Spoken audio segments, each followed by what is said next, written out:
I'd say probably a tablespoon of the vegetable glycerin in.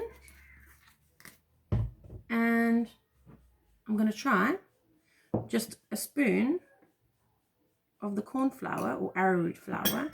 I'm going to put that in there. I'm going to clip that back on. That's on tight. Give it a shake. Shake, shake, shake. I wish I was shaking a margarita right now. And then that's it really. And you've got your salt crystals in there. You've got your oils in there. And smell what it's like. Probably still going to smell like that. Oh, wow. That's amazing. Oh, that's amazing.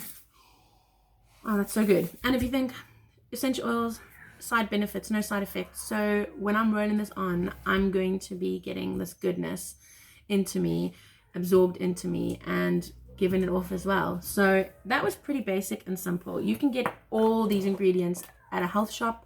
You can order them online. You know, once you've got them, it might be a slight, you know, the outlay, the expense in the beginning might be a little bit more, but you're literally reusing your bottle. So that's one thing, environmentally friendly.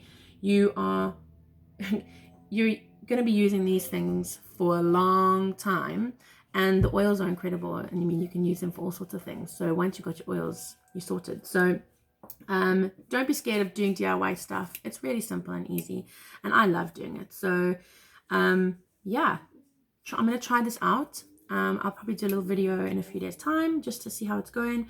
But yeah, that was pretty basic and simple. I'll do a bit of a recipe on my page. I'll do a little bit of a recipe just for people who like recipes.